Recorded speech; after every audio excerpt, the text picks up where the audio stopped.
Hello everyone, how are you all? I am Alok and today we are going to start third part of section 1 of your history book Nazism and the rise of Hitler. ये बहुत ही important chapter है, इससे बहुत सारे question आते हैं exam में। आपको वर्ल्ड हिस्ट्री में जो चेंजेस हुए हैं अगर वो ठीक से समझना है तो ये चैप्टर आपको ध्यान से देखना होगा। ये नाजी जर्मनी और हिटलर पे बेस है चैप्टर। हिटलर के बारे में आप सबने सुना ही होगा। तो चलिए हम ये चैप्टर स्टार्ट करते हैं। सबसे पहले एक स्टोरी दी गई है 11 ईयर्स ओल्ड जर्मन बॉय हेलमथ की। वो बेड पर लेटा हुआ है और अपने मॉम डैड का डिस्कशन सुनता है। उसके फादर बोलते हैं कि अलाइड पावर्स जीत गई है, अब हमें पूरी फैमिली के साथ सुसाइड कर लेना चाहिए या मुझे खुद को गोली मार लेना चाहिए। कुछ दिन बाद उसके जो फादर हैं वो ऑफिस में खुद को शूट कर लेते हैं। वो डर जाता है और 9 साल तक खाना खाने से मना करता रहता है। क्योंकि उसे लगता है कि उसकी जो माँ है वो उसको खाने में जहर ना दे दे। तो ये कैसी कंडीशन थी? क्यों उसके पापा सारी फैमिली के साथ सुसाइड करने वाले थे? तो हेलमथ के फादर जो थे वो नाजी थे और हिटलर को सपोर्ट करते थे। हिटलर ने नाजी जर्मनी में बहुत अत्याचार किया था। 6 मिलियन ज्यूज मतलब कि जो यहूदी होते हैं और 2 lakh gypsies, 1 million polish means जो पोलैंड के सिविलियन है, और साथ में 17,000 जर्मन्स जो मतलब कि डिसेबल्ड थे, विकलांग थे, उनको जो हिटलर ने मरवा दिया था।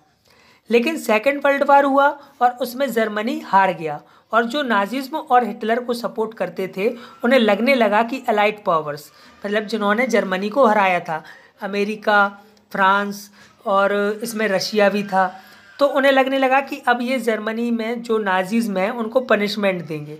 तो हेलमेट की स्टोरी से हमें ये सारी चीज़ें ही बताने की कोशिश की गई हैं। तो नाजिज्म और हिटलर का राइज कैसे हुआ? तो जब फर्स्ट वर्ल्ड वॉर जो एंड हुआ उसके बाद से ही राइज ऑफ हिटलर स्टार्ट होता है। Now birth of Weimar republic. अब फर्स्ट वर्ल्ड वॉर के बारे में आप तो पढ़ ही चुके हैं, लास्ट चैप्टर में काफ़ी कुछ हमने डिस्कस किया है। तो अब हमें देखना होगा कि वो क्या कंडीशन थी जिसके बेसिस पे हिटलर पावर में आया। ओके, तो उसके पीछे का हमें बैकग्राउंड समझना ज़रूरी है। तो फर्स्ट वर्ल्ड वॉर 1914 से 1918 तक चला। First world war allied powers और सेंट्रल पावर्स के बीच हुआ था। लास्ट चैप्टर में हम पढ़ ही चुके हैं। अलाइड पावर्स में इंग्लैंड, फ्रांस, रशिया थे और सेंट्रल पावर्स में जर्मनी, ऑस्ट्रिया एंड टर्की थे। अमेरिका ने अलाइड पावर्स में एंट्री ली और 1917 में अमेरिका के आने से जर्मनी जो है वो हार गया और हारने के बाद वहाँ मोनार्की का एंड हो गया और वीएमआर में नेशनल असेंबली इस्टेब्लिश्ड हुई। इसे ही वीएमआर रिपब्लिक बोलते हैं। वार से जो डैमेजेस हुए उसका जो रिस्पॉन्सिबल है वो जर्मनी को माना गया। हारने के बाद इन्हें पीस ट्रीटी साइन करनी पड़ी अलाइड पावर्स के साथ में, जिसमें जर्मनी को बहुत कुछ खोना पड़ा, जैसे overseas colonies, 75% of iron and 26% of coal इसको फ्रांस, पोलैंड और डेनमार्क को देना पड़ा। The effect of war. अब जो फर्स्ट वर्ल्ड वॉर हुई उससे जर्मनी पे क्या इफेक्ट पड़ा? पीस ट्रीटी पे वीएमआर रिपब्लिक के जिन मेंबर्स ने साइन किया उन्हें नवंबर क्रिमिनल्स कहा जाने लगा, क्योंकि उन्होंने नवंबर्स में ही पीस ट्रीटी पे साइन किया था, इसलिए नवंबर क्रिमिनल्स उनको बोला जाता है। अब उन्हें क्रिमिनल किस लिए बोला जाने लगा? क्योंकि कई सारे रिसोर्सेज जर्मनी से इस ट्रीटी में छीन लिए गए। इससे जर्मनी कमज़ोर हो गया। जर्मनी को कंपनसेशन पे करना पड़ा क्योंकि उसे ही रिस्पॉन्सिबल माना जा रहा था कि दुनिया में जो भी मतलब वॉर की वजह से डेथ वगैरह हुई है तो उसके पीछे जर्मनी को ही रिस्पॉन्सिबल माना गया था, इसलिए कंपनसेशन भी देना पड़ा। अब इसी कारण से जर्मनी में जो है पैसों की कमी आ गई। अब जो इन्होंने पीस ट्रीटी साइन की थी इसे वर्साइल ट्रीटी भी बोला जाता है। Now political radicalism and economic crisis. अब जो वीएमआर रिपब्लिक जस्ट अभी बनी थी फर्स्ट वर्ल्ड वॉर के बाद, इसका स्टार्टिंग से ही विरोध चालू हो गया। क्यों? जर्मनी ने वर्ल्ड वार में गोल्ड रिजर्व को गिरवी रखकर लोन लिया था, जिसे बाद में वो चुका नहीं सका। जर्मनी ने नोट प्रिंटिंग स्टार्ट कर दी और बहुत सारे नोट छापे, जिससे मनी सर्कुलेशन थोड़ा बढ़ जाए। इस वजह से उसकी करेंसी जो थी मार्क्स, जैसे अपनी इंडियन करेंसी रुपए है वैसे जर्मन करेंसी जो मार्क्स थी उसकी वैल्यू गिरने लगी।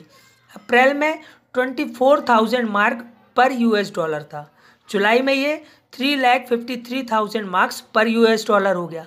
अगस्त में और ज़्यादा 4,62,000 हो गया। फिर उसके बाद दिसंबर में हद हो गई, ये 10 करोड़ पर यूएस डॉलर तक पहुंच गया। महंगाई जो थी वो आसमान छूने लगी। बहुत सारे मतलब जो जर्मनी था वो बहुत बुरी कंडीशन में पहुंच गया। Now years of depression. अब जो वीएमआर रिपब्लिक है उसने जर्मनी की कंडीशन थोड़ी बहुत संभालने की कोशिश की। 1924 से 1928 में थोड़ी स्टेबिलिटी आई। अमेरिका ने भी जर्मनी की हेल्प की, उसको शॉर्ट टर्म लोन प्रोवाइड किए जिससे वो इंडस्ट्री वगैरह सेटअप कर सके। लेकिन 1929 में वॉल स्ट्रीट एक्सचेंज, जो कि अमेरिका के शेयर मार्केट एक्सचेंज का इंडेक्स है, वो क्रैश हो गया। 1929 में आर्थिक मंदी आ गई, मतलब कि रिसेशन आ गया, और इस रिसेशन का इफेक्ट पूरी दुनिया की इकोनॉमिक कंडीशन पे पड़ा। जर्मनी पे इसका बहुत बुरा असर पड़ा। बेरोजगारी बढ़ गई, वर्कर्स के वेजेस और एम्प्लॉयज़ की सैलरी घटा दी गई, बहुत ही भुखमरी की कंडीशन हो गई। सिचुएशन को वीएमआर रिपब्लिक नहीं संभाल पा रही थी। लोगों का इस डेमोक्रेटिक गवर्नमेंट से बिलीव उठने लगा था।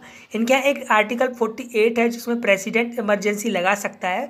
तो लिबरल्स ने जो है आर्टिकल 48 का यूज़ करके जर्मनी में इमरजेंसी लगा दी। तो ये सारा बैकग्राउंड था जिसकी वजह से जो जर्मनी है उसकी इकोनॉमिक कंडीशन ख़राब हुई, और जिसका फ़ायदा उठा के फिर हिटलर जो है उसने पॉलिटिक्स में, जर्मनी की पॉलिटिक्स में एंट्री दी। आई होप यहाँ तक आपको समझ आ गया होगा। जो राइज ऑफ हिटलर है वो हम नेक्स्ट वीडियो में कवर करेंगे। Thank you so much for watching the video.